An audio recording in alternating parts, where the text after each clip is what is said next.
Bon, dans cette première partie, je vais vous présenter le logiciel R avec son IDE RStudio. Donc, on va voir comment est-ce que vous allez télécharger R avec RStudio et présenter son environnement de travail. Donc, ça, c'est l'interface de RStudio. Moi, je l'ai déjà localement, mais je vais vous guider étape par étape pour le télécharger et l'installer. Du coup, pour télécharger RStudio, il y a déjà deux logiciels que vous aurez besoin. Vous aurez besoin de R. Le R, c'est un langage de programmation. Donc, vous allez télécharger le R et après avoir téléchargé R, vous allez aussi télécharger le RStudio. Le RStudio, c'est un IDE. Bon, c'est un logiciel qui facilite le développement en R. Donc, on va aller. Vous allez seulement sur Google, vous tapez RStudio. Bon, RStudio. Et là,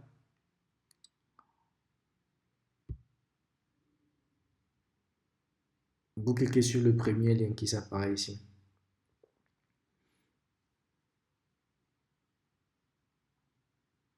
Voilà. Ça prend juste un peu de temps. Donc, vous voyez sur l'interface, sur la page de téléchargement de RStudio, vous avez deux logiciels qu'il vous propose. Déjà, Install R and Install RStudio. Donc, ça, quand vous cliquez ici, vous allez télécharger R. Le R, c'est le programme sur lequel se base RStudio pour fonctionner. Donc, vous cliquez sur ça. Vous venez sur la page de RStudio. Donc, il y a différentes distributions. Donc, ça dépend de votre système d'exploitation. Donc, si vous êtes sur Linux, vous cliquez sur ça. Si vous êtes sur macOS, vous cliquez sur ça. Ou si vous êtes sur Windows, vous cliquez sur le dernier lien. Donc, moi, je suis sur macOS. Donc, je vais cliquer sur, sur le deuxième lien. Donc, une fois que vous cliquez, là, bon, il y a aussi différentes versions. Vous allez choisir, bon, selon votre système d'exploitation. Pour Windows aussi, donc, c'est très facile. Vous allez seulement cliquer ici. Install R for the first time. Si c'est la première fois que vous installez R. Donc, vous cliquez sur ça.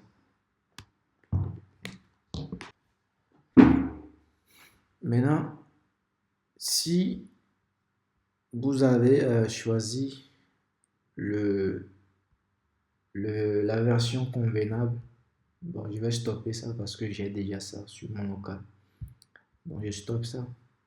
Mais vous allez choisir la distribution qui vous convient. Maintenant, vous avez déjà téléchargé RStudio et plutôt R. Vous venez ici, vous téléchargez le RStudio, le logiciel. Donc là, une fois que vous cliquez sur ça, le téléchargement est automatique. Vous voyez, c'est lancé ici. C'est automatique. Bon, comme je l'ai dit, moi j'ai déjà ça. Mais vous ne l'avez pas. Si vous ne l'avez pas encore, vous allez attendre que le téléchargement finisse. Et à la fin de la téléchargement et du téléchargement, vous double-cliquez sur le fichier et vous allez suivre les étapes pour installer le logiciel. Donc, je vais couper ça parce que j'ai déjà ça. Maintenant, une fois ces deux logiciels téléchargés, vous aurez une interface comme ceci. Et comme vous pouvez le voir, il y a une section ici, une partie là, deuxième partie, troisième partie. Je vais présenter ces différentes parties. Bon, ça, on appelle ça le commande.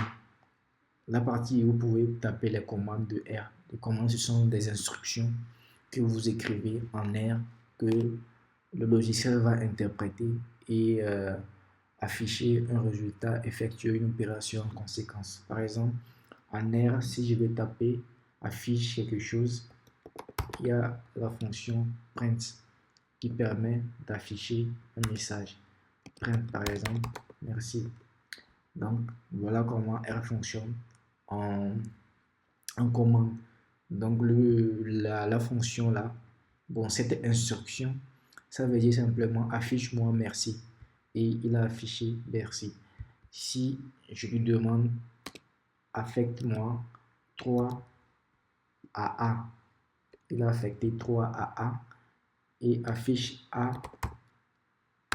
Bon, on peut le faire comme ça. Affiche la valeur de A. Il va afficher la valeur de A. Donc ici, on appelle ça l'interface de commande de R. Bon, c'est plus utilisé si vous êtes débutant en R et que vous voulez apprendre à programmer en R. Vous tapez les instructions et le résultat, vous voyez comment ça s'affiche. Maintenant, cette partie, vous l'avez remarqué, j'ai créé une variable qui s'appelle A et le résultat, c'est ici. Donc, qu'est-ce que cette partie comporte? Ça comporte votre environnement de travail, l'ensemble des variables que vous avez créées dans votre projet. Vous pouvez voir toutes les informations d'une variable donnée dans cette partie. Si je fais, par exemple, mon nom, je crée une variable, mon nom, je l'affecte une valeur de ABC ou bien commis par exemple. Ça c'est mon nom. Vous voyez que automatiquement cette variable a été enregistrée dans l'environnement de travail. Le nom de la variable c'est ça, mon nom, et j'ai écrit mon nom. Et la valeur c'est commis. Donc toutes les variables que vous allez créer, vous pouvez les retrouver ici. Maintenant, cette partie, ça concerne plus. Il y a différents onglets. Il y a cet onglet pour parcourir vos fichiers.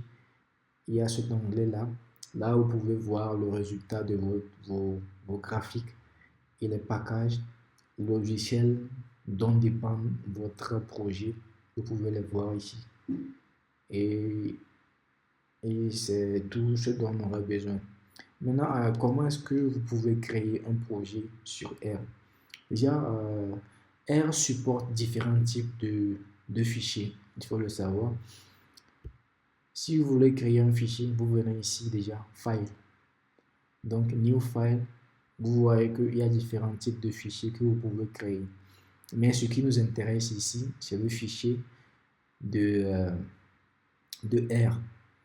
Il y a RScript, Quarto Documents, Quarto Présentation, R Markdown, R Notebook. Bon, il y en a différents types.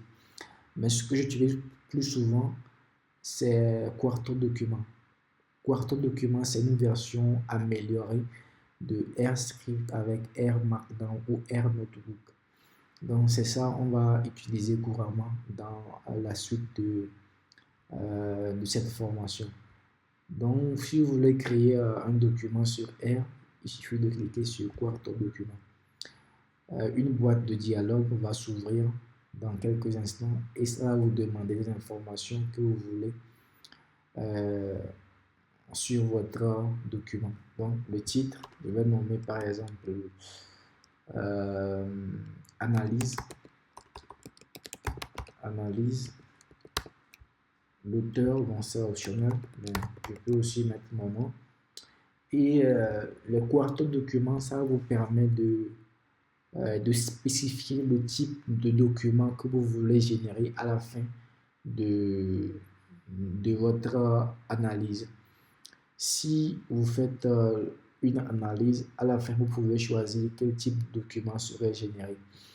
Vous pouvez choisir un document HTML, un document PDF ou bien un document Word directement. Donc, R s'en charge de générer le document qui convient.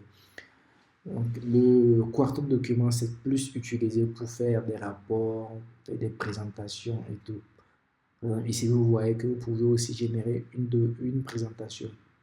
soit si c'est bon, JS en JavaScript, ça c'est plus développement web, ou bien Bima si vous maîtrisez un peu la texte, ou PowerPoint.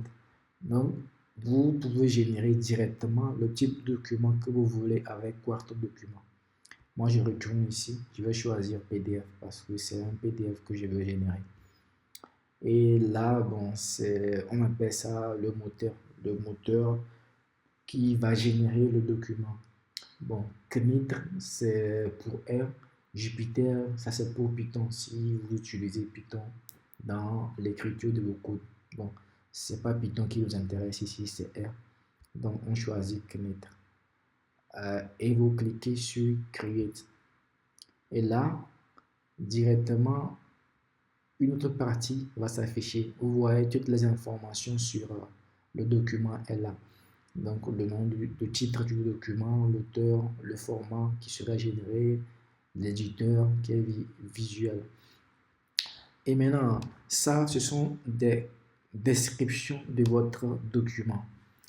Donc, ce qui est bien avec Quarto Document, c'est comme si vous rédigez un document qu'on connaît tous, Word ou bien PDF. Ouais, il y a des différents types de caractères, H1, les grands titres, les caractères en italique, en bold et tout.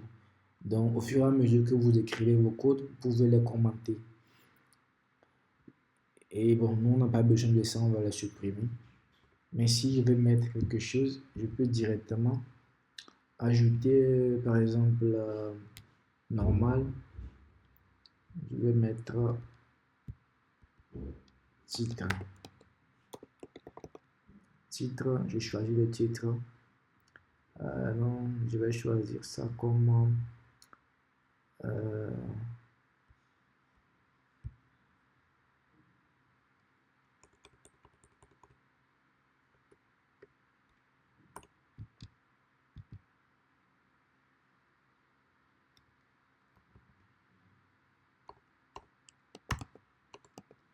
titre de mon document. Et là, vous pouvez choisir comment va se présenter le titre. Par exemple, je choisis H3. Donc, le document serait en H3. Et là, c'est ici que vous allez créer vos commandes R. Si vous avez remarqué, il y a accolade et puis R. C'est ça qui dit que l'inscription que vous allez mettre ici, c'est pour le langage R. Si vous mettez des instructions qui ne sont pas reconnues par le langage R, ça va générer une erreur. Par exemple, je mets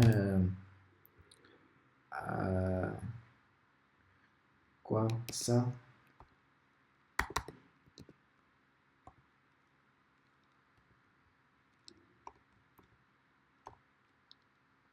et ça. Non. Ça va générer une erreur. Pourquoi? Parce que ça ne respecte pas les syntaxes de R.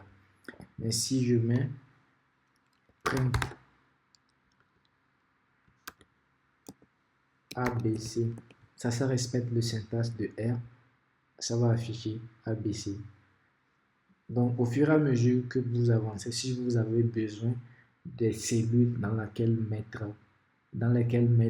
les commandes R, vous allez créer ces cellules-là. La commande sur macOS qui permet de créer ces cellules, c'est CTRL et puis ALT. Donc, si je clique là, CTRL, ALT, Insert, directement, je peux les créer. Bon, sur Windows, je ne sais pas trop. Donc, c'est à peu près ça l'interface de RStudio que on va utiliser dans la suite de cette formation.